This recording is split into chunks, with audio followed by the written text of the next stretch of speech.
Killed by deregulation. Would you have seen this coming? Pan Am wasn't some scrappy startup that flamed out fast. It was the airline that carried precedents, the one that invented the international flight as we know it, the one whose logo you've probably seen on 100 vintage posters without ever knowing the company behind it doesn't exist anymore. It flew the first jets across the Pacific, pushed Boeing to build the 747, and basically invented the idea that flying could be aspirational instead of terrifying. So how does the most famous airline on Earth end up as a case study instead of a boarding gate? Stick around because the answer isn't really about money, at least not at first. Back in 1927, flying wasn't glamorous. It was mail mostly. Small planes, short hops, a lot of crashes, and pilots who were basically gambling with their lives for a paycheck. Into that mess stepped Juan Trippe, a Yale-educated former Navy pilot who'd already burned through one failed airline venture before he was even 30. Most people would have taken that as a sign to try something else. Trippe took it as a warm-up. He didn't just want to fly mail between two American cities. He looked at a map and saw an empty stretch of ocean between Key West and Havana, and he wanted to be the man who owned the sky over it. He landed a government contract to fly mail to Cuba in 1927, and that one modest route became the seed of something enormous. The idea that a single American airline could own the entire concept of international travel before any competitor even thought to try. Juan Trippe was not a warm, folksy founder you'd grab a beer with. Documented accounts describe him as secretive, relentless, and almost pathologically focused on expansion. The kind of executive who'd personally fly to negotiate with foreign governments for exclusive landing rights before rivals even knew the routes existed. He treated airspace like real estate, and he wanted to own the whole map. He commissioned massive flying boats, the famous Clippers, specifically because there weren't enough airports in the world yet for regular land-based planes to use. If the infrastructure didn't exist, Trippe simply built a version of the business that didn't need it. You just land on water instead. He was famously tight-lipped, even with his own board of directors, which made him incredibly effective at outmaneuvering competitors, and it also meant Pan Am became a company built almost entirely around one man's private vision. That's a great strategy right up until that one man is gone or wrong. Under Trippe, Pan Am became the first airline to fly regularly across the Pacific, the first to circle the globe on a scheduled route, and the first to fly the Boeing 747, a plane Trippe personally pushed Boeing to build, essentially betting his entire company on the idea that bigger jets meant bigger profits. Boeing was hesitant. Trippe placed an order anyway before the plane even fully existed on paper, which is either visionary or reckless depending on how the story ends. And we already know how this one ends. For decades, though, the bet paid off spectacularly. Pan Am wasn't just an airline, it was a status symbol.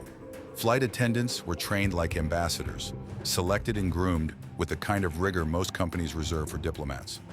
The Blue Globe logo meant you'd arrived, literally and socially. Pan Am practically invented the modern idea of the jet-set lifestyle, decades before anyone coined that phrase, and it did it while most Americans had never once set foot on a plane. Here's the twist: nobody selling postcards of vintage Pan Am ads wants to admit. Pan Am never had domestic U.S. routes. It flew internationally only by design for almost its entire history, because for decades the government carved up who could fly where, and Trippe had carved out the international lane for himself. That worked fine when Washington controlled the map, but in 1978, the U.S. deregulated the airline industry, meaning airlines could now choose their own routes and set their own prices instead of waiting for a government agency to hand them a route.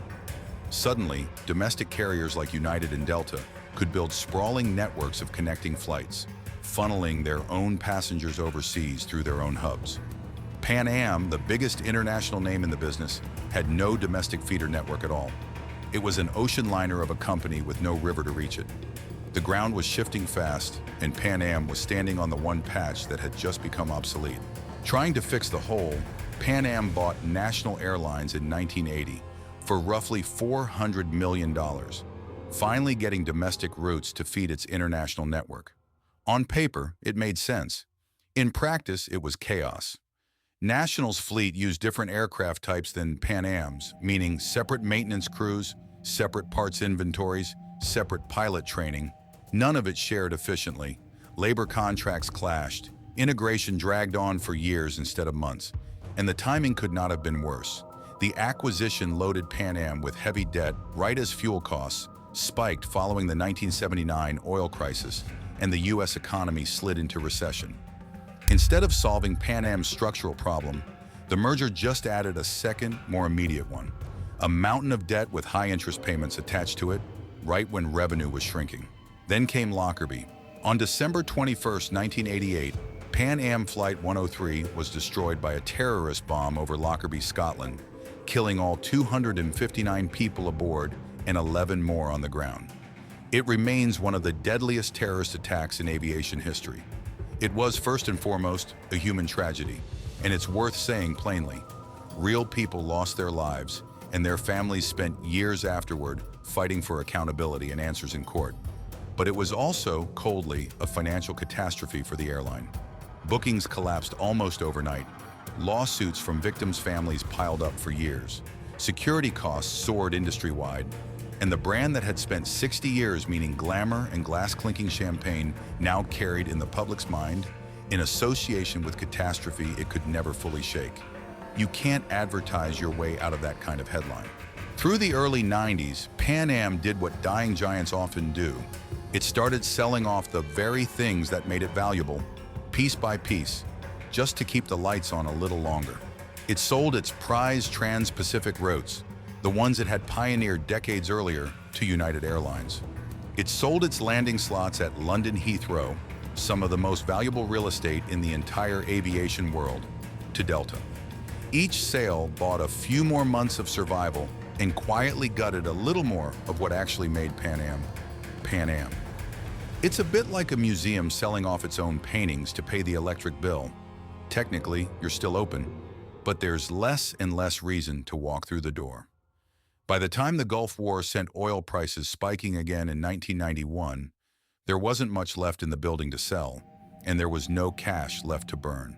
Pan Am filed for Chapter 11 bankruptcy protection in January 1991, hoping a court-supervised reorganization could buy time to restructure its debts and keep flying.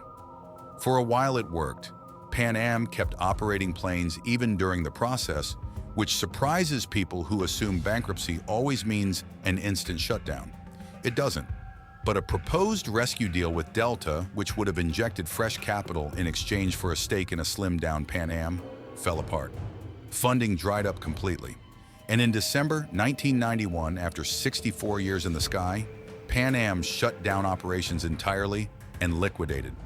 Meaning the company didn't just restructure, it ceased to exist, sold off in pieces to whoever wanted the leftovers. No buyer swooped in to save the whole thing. The Clipper ships stopped flying for good. Juan Trippe himself had died back in 1981, a full decade before the airline he built folded completely. He never had to watch the ending play out. The brand name got recycled a couple of times afterward by small, unrelated ventures trying to borrow the nostalgia. But none of them were the Pan Am that mattered. The real lesson here isn't really about debt or oil prices. Those are just the mechanics of the fall, not the reason for it. The real lesson is that a company built entirely around one visionary's global ambition can be brilliant for decades and still be structurally unprepared for a world that changes the rules while everyone's too busy admiring the view to notice. Pan Am flew higher, further, and more glamorously than almost anyone before it, and it still couldn't survive a market it was never built for. So, would you have seen it coming? Tell me in the comments where you think the real turning point was. Subscribe. We post a new bankruptcy story every day. Which company's collapse do you want to see next? Write it in the comments.